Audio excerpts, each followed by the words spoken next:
X Factor number 4 is the absolutely loaded second chapter in the 2020 X-Men 10 of Swords event, and the story does not disappoint, continuing to raise the stakes set in the creation kickoff chapter and simultaneously remaining true to the focus and purpose of the X Factor title in the Dawn of X. Today I'll answer, what's the fate of the wounded Apocalypse, Rictor, and Rockslide? How does 10 of Swords change the game for mutant resurrection? What are the prophecies of the X-Men swords, and what did they tease about where this event might go? And plenty of other theories and predictions for what's to come in this immense, awesome 10 of Swords event. I'm Dave Busing, founder and editor-in-chief of comicbookherald.com. You are listening to Krakin Krakoa number 96, chapter 2 of 10 of Swords. If you like the Comic Book Herald YouTube channel or Krakin Krakoa, please consider liking, subscribing, and sharing. You can find full X-Men and comic book reading orders over on comicbookherald.com with links in the show notes. Spoilers for discussed comics will follow. Before I get to the events of this issue, if you are listening live, next week we're going to have some more chapters in the 10 of Swords event that I will cover, and then that weekend, the weekend Krakin Krakoa, will be a very special live edition of Krakin Krakoa number 100. I'll be announcing my guest here very soon, but I wanted to give you all a heads up to start marking your calendars now for what I believe will be Sunday about 11 a.m. Central Time. If you are ready for a live Krakin Krakoa number 100, we'll be doing a bunch of listener questions and theories, so go ahead and send those my way now here in the comments. In the meantime, let's dig in. Writer, Leah Williams. Artist, Carlos Gomez. Colors by Israel Silva. Letters by Joe Caramagna. The intro page here does a nice job simplifying the purpose of the event, which some people have definitely expressed confusion over, saying it's a tournament between an evil Earth, aka Amenth, and the mutants of Krakoa, aka our X-Men, and winner take all for Krakoa, the island nation that the mutants live on. There. Pretty simple, right? That's what this event is doing.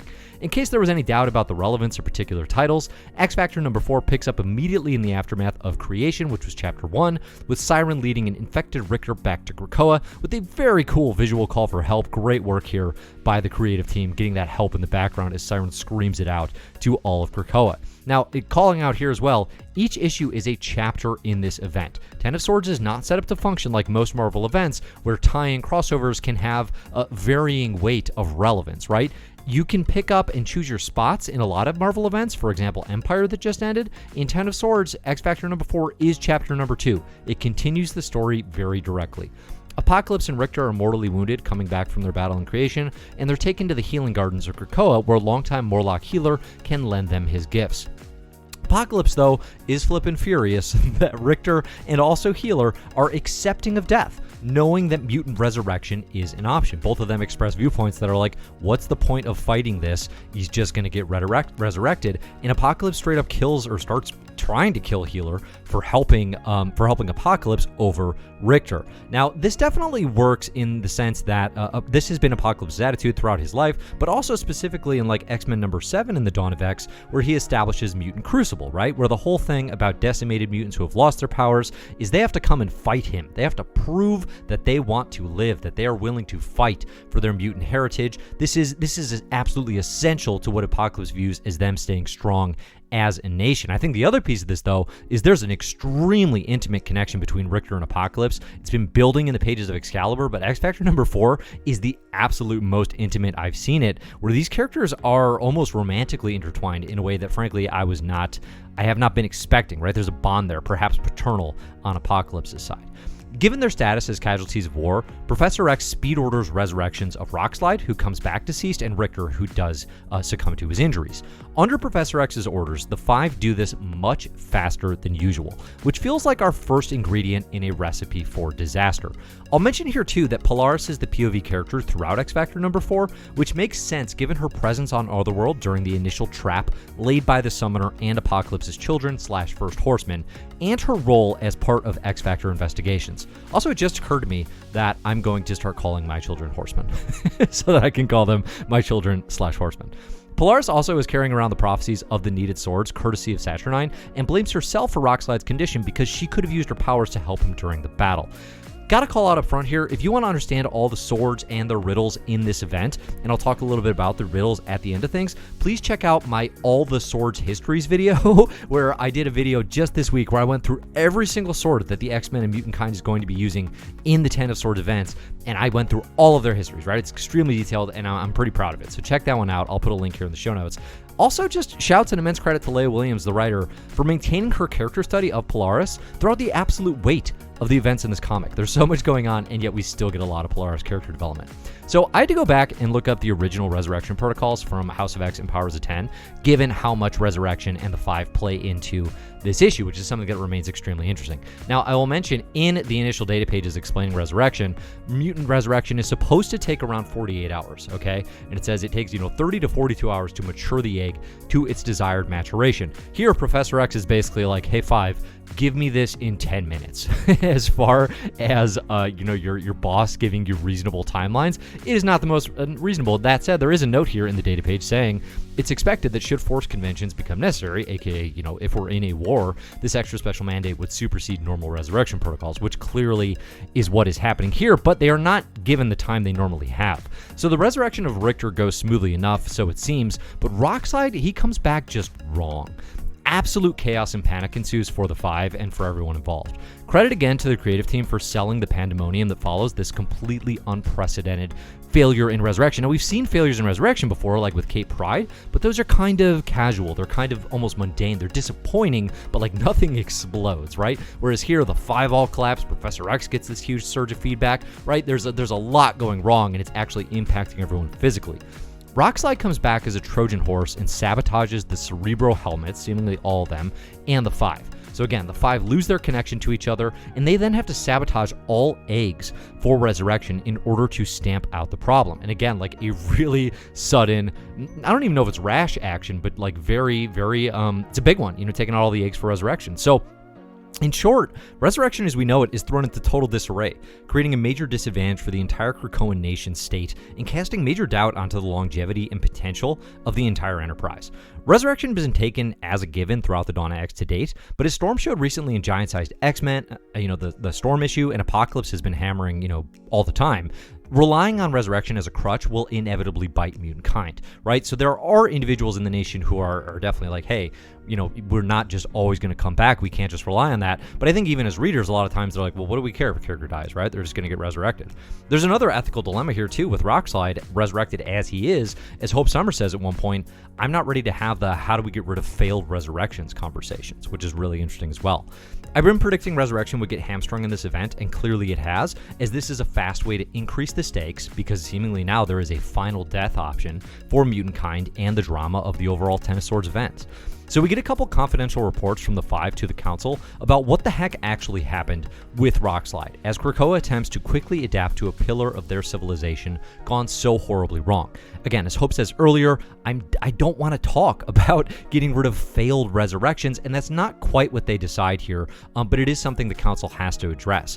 Again, the problem here lays in the eggs created by Gold Balls, which are warped by Proteus to become viable, but their viability for deaths that occurred in other worlds specifically. So the kind of the science, I guess, or the theories that go into this is that if someone dies in Otherworld, they can't be brought back via our resurrection protocols. The Council's immediate action becomes due to the potential for Otherworld breach and corruption of resurrection materials. All resurrection protocols are hereby suspended until further notice. As Hope says here, the 5 can confirm that dying in Otherworld somehow corrupts a mutant's cerebral backup. This makes some sense and is quite interesting in the sense that an Otherworld death is so loaded with omniversal possibilities that the resurrected Rockslide becomes an impossible mashup of versions of himself across the multiverse, really. I've been talking plenty about the role multiversal mutants could play in this story, and the complications of resurrecting some concoction of a multiversal Rockslide. Again, the idea being the Otherworld is this nexus of all reality, so you've got all these possible Earths, all these possible worlds and versions of Rockslide, right, in ways that character might manifest, and then all of them are coalescing into one individual. It gets into some really interesting territory about what does that actually make him now, this creature that they brought back. I do think the findings here regarding Otherworld, again, seem to potentially overlook that the Summoner connection to Rockslide that was established in X-Men number 12 seems extremely crucial. Like, no one's really talking about that here, that Summoner was playing his creepy Araco chess game with Rockslide for a couple issues in the Jonathan Hickman written X-Men series, and that certainly doesn't seem like an accident. Like, I don't think Summoner was just playing a game just to play. I mean, unless it was purely metaphor and purely just him being like, hey, I'm going to strategize to utilize you as our weapon by murdering you in Otherworld. I think he was actually like planting seeds, maybe corrupting him. Again, I think there's a lot more here to, one, Rockslide being a potential danger because he's been corrupted by Summoner, but also something happening to the Cerebro backups, which we'll talk about a little bit as well. So the second report to the Council elaborates on the multiversal Rockslide theory, stating that the Rockslide who has returned to us is parts of all Rockslides from across the various universes. That said, they can find no evidence, in bold, that this Rockslide is dangerous. But again, given the Summoner's involvement and scheming and Judas-like turn in creation, this feels like some very, very clear setup to me. I mean, I don't think there's really any chance that Santos is going to turn out. Like, there might be a part of him in there that ultimately overcomes Summoner's influence, which would be a nice, I guess, kind of showing for one of the newer 2000s young X-Men who kind of get the short shaft, I think, in a lot of these stories. But again, like Rockslide, I think right now has to be viewed as a threat to Krakoa, as does like the entire resurrection process and, you know, the Cerebro backups. So we should also certainly discuss the quick visual reference of Professor X's cradles for backup Cerebro helmets, including literally the first time we've seen Moira in her no place since House of X and Powers of 10. She lives. We have confirmation. And technically, we called it back on our Krakin Krakoa Live when we theorized whether or not Moira would be in this event. I still think there might be a bigger role, perhaps even a speaking one for her, but if not, she technically did appear. Without going too all in here, I'll also posit that this little fritz in the Cerebro backups is not a one-time malfunction, and it is a deliberate design that will have lasting ramifications for the resurrection process.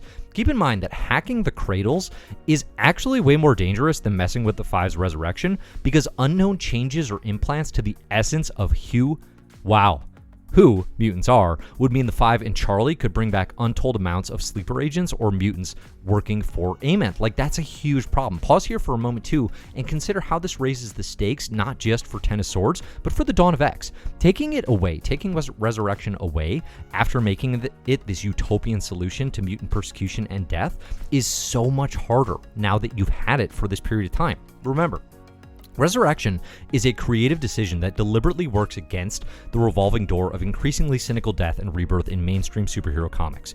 It forces the X-Men storytellers to try new tricks. Every apparent death is either readily solved through resurrection or complicated through alternate, more interesting means. Think too what a scary thing it would be to be a mutant on Krakoa, to think you finally solved the fear of violent ends, to be in this utopia, and to have that taken away. It really throws them into a state of disarray heading into this war that they're already unprepared for. Elsewhere in the story, after all Apocalypse is scheming in the pages of Excalibur, Saturnine closes the external gate with like a flick of her wrist to the Starlight Citadel, which appears just fine by a super pissed off council, with Emma Frost reading Charlie the Riot Act for not appropriately mourning the final death of Rockslide, which, fair, and Magneto laying into Apocalypse for bringing this failed disaster on their heads. More hypocritical, but also fair. While I think the Council is right to lay a lot of the blame at the foot of Apocalypse for bringing this war to them, again, unprepared, I do question that Charles and Eric don't actually know a little bit about what's going on here. Again, in Moira's ninth life, again, having Moira McTaggart as a connection, she went with Apocalypse and freed the First Horseman. Now, I guess things could have played out somewhat differently. It's something I'm very curious to see, but like in theory, the First Horsemen were in Amenth in her ninth life. At least that is the implication, that they had to go and free them. So why has this information not been communicated? And that maybe that's an interesting story, right? I don't necessarily view that as an oversight so much as if Moira's keeping it secret, why? Why is she doing that? We need some of that insight in this event, I think, because just given the fact that this is a very specific thing. Only so many things are called out in Moira's lifelines. This is one of them. And the fact that it was called out means we have to know how that shook out in Life 9 and why that information is or is not being utilized in this. So Polaris starts recruiting prophecies or reciting prophecies to determine what the swords are and who wields them, and they're all accounted for in a data page written by Doug Ramsey, with swords aligned to wielders. While most are just enjoyable little Easter eggy nursery rhymes, there were some ideas here that really got my attention. One, Cable, he's stationed in space and pilots a place, so that sure points toward Teen Cable not only wielding the Light of Galador, but perhaps sword the acronym as well. Again, Cable is both on Sword at the end of creation with Cyclops and Jean, and on the cover of the solicited Sword #1 series launch in December. So I think it's extremely likely that he comes, fully launching into Otherworld with the Light of Galador in hand and the Sword satellite in whatever form that is going to mean for him. I do think we have to consider too, a lot of listeners have been asking me, why does Rocco have seemingly one more sword listed in their list of swords by Saturnine in the creation issue? And if we add sword, the acronym, to the Krakoa side of things, then we begin to even things out a little bit. So I think that's very likely here. Second, we have Warlock saying, out of one comes many, into many comes one. This reads like the Technarch's ability to use the techno-organic virus, which again, it makes the collective a part of one hive mind. I've talked about this in a number of Ten of Swords videos, but Doug and his connection to Warlock and the techno-organic virus, and again, their connections to Krakoa, to the land, that's going to be a part of this event, I'm quite certain, and I think this is an allusion to the fact that that's coming. Another thing that caught my attention was Storm, yet again, on my precog game, being pretty much on point, calling that she's going to have a vibranium sword. We do get that solidified here, that Skybreaker is going to have some vibranium components, which is super exciting. And number 4, the Brian Betsy Braddock twins riddle is definitely the trickiest one for me. It reads very much like a Teeny Howard thing with that kickoff of As Above, So Below from Excalibur. That said, Doug pointing out that Brian's not a mutant as a sentence definitely has me doubling down on my theory that Jamie Braddock turned him into a mutant in the first arc of Excalibur. This is a theory I threw out in my history of all the swords that are going to be in the Ten of Swords event, and that line specifically made me think, oh yeah, they're definitely doing that then if they're making a point of mentioning that he's not a mutant. I do also suspect that using 2 data pages in an oversized issue to build out the realms of Otherworld, in an issue in which Otherworld straight up does not appear, will irritate some readers, but I kind of love it. Hopefully we get a similar bit of world building in the other early chapters, laying out each realm of Otherworld, where I suspect our tournament battles will be taking place. I think it's a nice, quick way just to say, hey, what are the landscapes? Who are the players? Whose are these rulers for people who aren't familiar with Excalibur? I mean, the thing I continue to find most interesting with Roma and Merlin is seemingly how far the mighty have fallen. Again, historically, they've generally been above Saturnine, whose power so far in this series is absolutely unequaled. Whereas here, they are cogs in the wheel around, that rotates around Saturnine as the center of power. I'm quite interested in that dynamic. So there you have it. I think X Factor number 4 was loaded with more consequential developments for Ten of Swords and frankly the entire Dawn of X than I would have even hoped.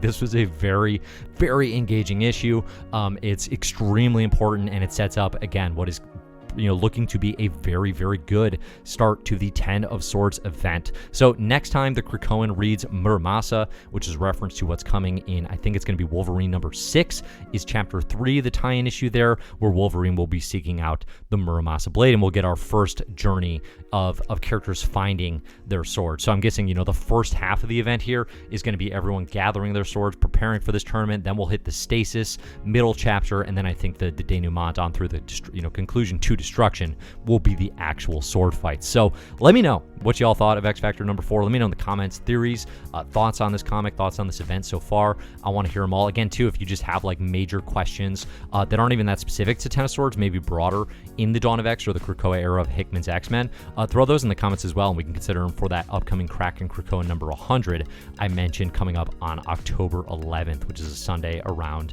11 a.m. Central Time with a very special guest. Otherwise, thanks everybody for supporting the site over at patreon.com/comicbookherald. You can support my work, including Krakin Krakoa videos. I'd like to thank the mysterious benefactors tier here specifically. Thank you, Jeff Zacharias, Ron Paul Kirkley, Jesse W., Robert Mickelson, Professor Pride, Steve Brennan, Cole Weathers, Martin Lopez, Chris Isidro, Brent Bowser, and Professor X3769. I'm Dave. You can find my stuff at comicbookherald.com. You can look for the best comics ever in my Marvelous Year podcast, and consider following on Twitter at Comic Book Herald, checking out the Facebook page, Insta, all that fun stuff. So thanks everybody for listening. Again, I want to hear all your comments and theories and thoughts. Go on down to the comments. Let's talk X-Men. Let's talk comics. Otherwise, enjoy the comics.